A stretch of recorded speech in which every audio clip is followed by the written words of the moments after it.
আসসালামু আলাইকুম। প্রাইমারির আরেকটি মডেল টেস্টে আপনাদেরকে জানাচ্ছি স্বাগতম।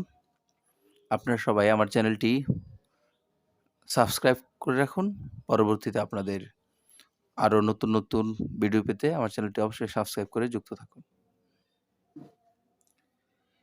ইউ সেড টু মি, তুমি আমাকে বললে, would you help me please, তুমি আমাকে দয়া করে আপনি কি আমাকে সাহায্য করবেন? এখানে ভদ্রতার সাথে জিজ্ঞেস করছে, এজন্য তুমি ভদ্রতার সাথে আমাকে জিজ্ঞেস করছো আমি কি তোমাকে সাহায্য করব? You politely asked me if I would help you.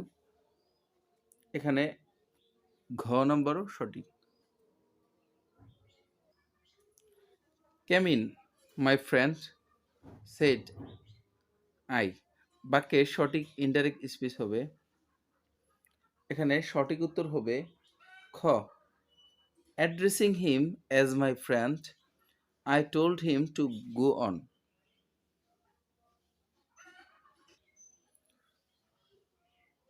Our team is better than yours, অর্থাৎ তোমাদের টিম থেকে আমাদের টিম অনেক ভালো।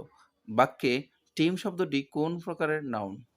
আমরা জানি কোনো কিছু সমষ্টি বুঝালে সেটা কালেকটিভ নাউন, তাহলে টিম শব্দটি হবে collective noun.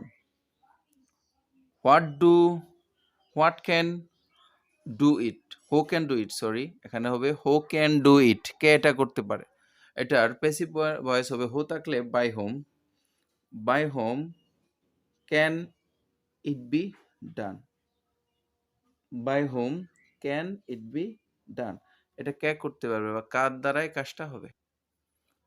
I shall do the work, I shall do the work, এখানে পেসিভ হবে প্রথম অবজেক্টটা subject. The work will be done by me, the work will be done by me, সঠিক উত্তর গ। কোন বানানটি শুদ্ধ? কোন বানানটি শুদ্ধ? এখানে সঠিক উত্তর হবে ঘ, ব্যারিয়ার, BARRIER, ব্যারিয়ার, যার অর্থ হলো বাধা। কোন বানানটি শুদ্ধ? কোন বানানটি শুদ্ধ? এখানে শুদ্ধ বানান হবে অ্যাবসর্ব, ABSORB, অ্যাবসর্ব, অ্যাবসর্ব অর্থ শোষণ করা। কোন বাক্যটি শুদ্ধ? এখানে সঠিক উত্তর হবে time and tide wait for none, অর্থাৎ সময় ও স্রোত কারোর জন্য অপেক্ষা করে না। Time and tide wait for none. The idiom date letter, এখানে ডেট লেটার এর অর্থ কি? ডেট লেটার অর্থ হলো ল নট ইন ফোর্স, অর্থাৎ অচল অবস্থা, অচল অবস্থা অর্থাৎ যেটার কোনো কার্যকারিতা নেই। ব্রিং টু বুক অর্থাৎ প্রহার করা, ব্রিং টু বুক অর্থ প্রহার করা, এখানে রিবিউক অর্থ প্রহার করা, রিবিউক অর্থ প্রহার করা। ইউটিলাইজ শব্দটির সিনোনিম হচ্ছে, ইউটিলাইজ শব্দটির অর্থ হলো ব্যবহার করা, কাজে লাগানো, অর্থাৎ আমরা যদি আমাদের ধন সম্পদ ব্যবহার করি সেটাকে ইউটিলাইজ বলে। সুতরাং সঠিক উত্তর হবে খ, এমপ্লয়, নিয়োগ দেওয়া বোঝায় ইউটিলাইজ অর্থ। ডিফর্মড শব্দটির সিনোনিম হচ্ছে, ডিফর্মড শব্দটির অর্থ হচ্ছে অঙ্গহীন, ডিফর্মড শব্দের অর্থ হলো অঙ্গহীন অর্থাৎ বিকলাঙ্গ, এখানে ক্রিপলড অর্থ বিকলাঙ্গ, CRIPPLED, ক্রিপলড, বিকলাঙ্গ। ফ্লাই শব্দটির নাউন হচ্ছে ফ্লিট, ফ্লাই শব্দটির নাউন হচ্ছে ফ্লিট, সরি, এখানে ফ্লাইট শব্দটির অ্যাডজেক্টিভ হবে ফ্লিট আর এটার নাউন হবে ফ্লাইট অর্থাৎ উড়াল। কম্পেল শব্দটির নাউন হচ্ছে বাধ্য করা, অর্থ হলো বাধ্য করা, সুতরাং এর নাউন হবে, আপনারা ভেবে দেখুন, সঠিক উত্তর হবে খ, কম্পালশন, কম্পালশন শব্দের অর্থ বাধ্য। কোনটি শুদ্ধ বানান? ট্রেসপাস অর্থ বিনা অনুমতিতে প্রবেশ বা অনুপ্রবেশ, এটার সঠিক বানান হবে TRESPASS ট্রেসপাস, TRESPASS ট্রেসপাস শব্দের অর্থ হলো অবৈধ প্রবেশ বা অনুপ্রবেশ। কোনটি শুদ্ধ বানান? প্যাসেঞ্জার, PASSENGER যার অর্থ হলো যাত্রী। Run away children, said their mother। বাক্যটির ইনডাইরেক্ট স্পিচ হবে, এখানে আপনারা ভেবে দেখুন, সঠিক ইনডাইরেক্ট স্পিচ এখানে আছে গ। Addressing the children, mother told them to run away. Addressing their children, addressing the children, mother told them to run away. He said to me, সে আমাকে বলল, আই ডোন্ট বিলিভ ইউ, আমি তোমাকে বিশ্বাস করি না। He said to me, I don't believe you, সে আমাকে বলল, আমি তোমাকে বিশ্বাস করি না। সঠিক উত্তর হবে ক। He said to me, he said that he did not believe me, সে বলল যে সে আমায় বিশ্বাস করে। To meet trouble half away ফ্রেজটির অর্থ কি? To be puzzled.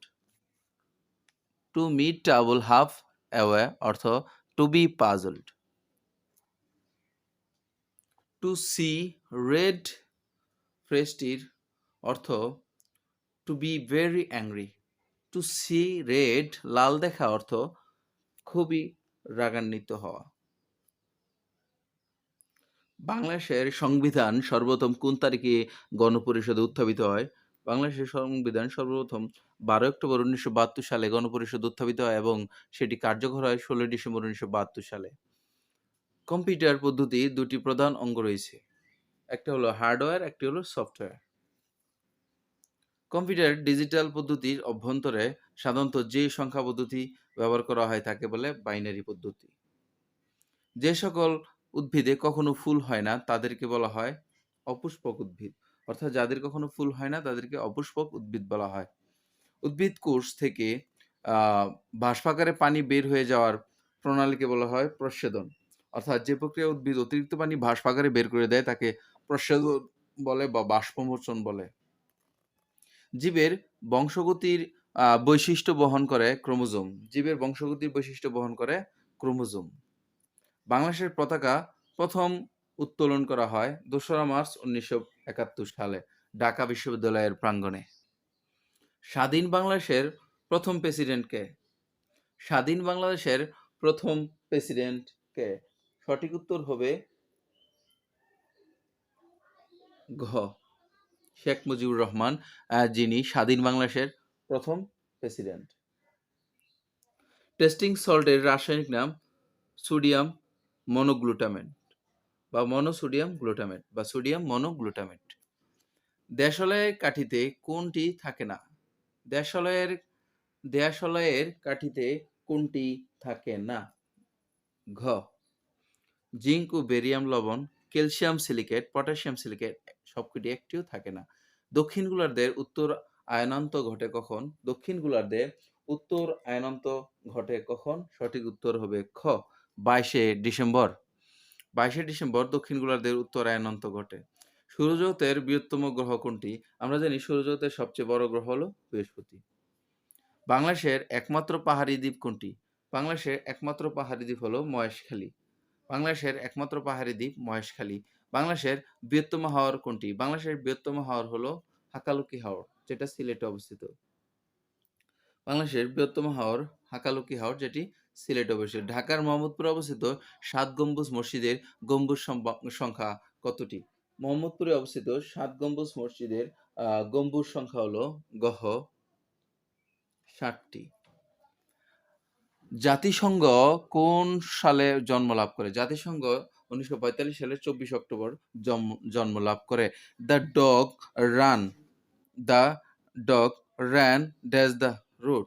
এখানে যদি র্যানের পরে যদি কুকুরটি রোডের মধ্য দিয়ে দৌড়চ্ছে এরকম বোঝায়, তাহলে এটা সঠিক উত্তর হবে খ, অর্থাৎ অ্যালং দ্য রোড, রাস্তা দিয়ে দৌড়ায়। পৃথিবীর বৃহত্তম দ্বীপ কোনটি? পৃথিবীর বৃহত্তম দ্বীপ হলো ঘ, গ্রিনল্যান্ড। পৃথিবীর বৃহত্তম দ্বীপ গ্রিনল্যান্ড। পৃথিবীর বৃহত্তম দ্বীপ গ্রিনল্যান্ড। মুদের গর্ব মুদের আশা আমরি বাংলা ভাষা কবিতার অংশটুকুর রচয়িতা অতুল প্রসাদ সেন। অতুল প্রসাদ সেন। চিরকুমার সভা নাটকটির রচয়িতা রবীন্দ্রনাথ ঠাকুর। চিরকুমার সভা নাটকটির রচয়িতা রবীন্দ্রনাথ ঠাকুর। মরণ রে তুহু মম শ্যাম সমান পঙ্গক্তিটির রচয়িতা রবীন্দ্রনাথ ঠাকুর। জন্ডিস ও বিবিধ বেলুন নাটকটি কে রচনা করেছেন? জন্ডিস ও বিবিধ বেলুন নাটকটি রচনা করেছেন সেলিম আলদিন। সেলিম আলদিন। কোনটি শুদ্ধ বানান? শুদ্ধ বানান হলো এখানে দূরীভূত। দূরীভূত। কুল শব্দের প্রতিশব্দ কোনটি নয়? প্রতিশব্দ নয়, অবধি। কুল শব্দের প্রতিশব্দ নয়, অবধি। রতন কবি রবীন্দ্রনাথ ঠাকুরের কোন গল্পের চরিত্র? Post master. রতন রবীন্দ্রনাথ ঠাকুরের পোস্ট মাস্টার গল্পের চরিত্র। কোন বানানটি শুদ্ধ? উন্মিলন। উন্মিলন। অর্থাৎ কোনটি শুদ্ধ বানান? সঠিক উত্তর হবে উন্মিলিত। উন্মিলিত। কোনটি অগ্নি শব্দের প্রতিশব্দ নয়? অগ্নি শব্দের প্রতিশব্দ নয়, ফুলস্বর। আমার গানের মালা আমি করব কারে দান বাক্যে নিম্নরূপ শব্দটা কোন কারকে কোন বিভক্তি? মালা কি দিয়ে প্রশ্ন করলে কি করব দান? মালা, তাহলে কর্মকারকে শূন্য বিভক্তি। আমার গায়ের পাহাড় সমান ঢেউয়ের বুকে নৌকা আমার ভাসে মেঘমুকুলের পাহাড় থেকে ঝড়ের ঝাপটা আসে। এই কবিতাংশটুকু কোন কবির রচনা? এটি রচনা করেন জনাব আহসান হাবীব। আহসান হাবীব। পাহাড় সমান ঢেউয়ের বুকে নৌকা আমার ভাসে মেঘ মুকুলের পাহাড় থেকে ঝড়ের ঝাপটা আসে, লিখেছেন আহসান হাবীব। মানচিত্র নাটকটির রচয়িতা আনিস চৌধুরী। মানচিত্র আনিস চৌধুরী রচয়িতা। মানচিত্র নাটকটির রচয়িতা আনিস চৌধুরী। কোনটি শুদ্ধ বানান? শুদ্ধ বানান হবে এখানে অভ্যন্তরীণ। কোন শব্দটি প্যাশনের সমার্থক শব্দ নয়? প্যাশনের সমার্থক শব্দ নয় এখানে নিসর্গ।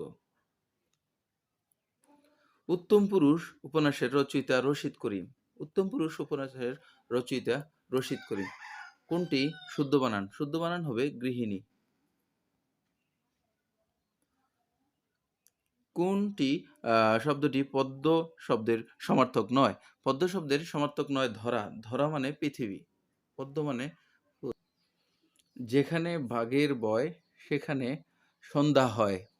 বাক্যটির নিম্নরূপ শব্দটি কোন কারকে কোন বিভক্তি? এখানে সঠিক উত্তর হবে বাঘের, অর্থাৎ বাঘ হতে বয়। কোনো কিছু হতে হলে অপাদান কারকে ষষ্ঠী।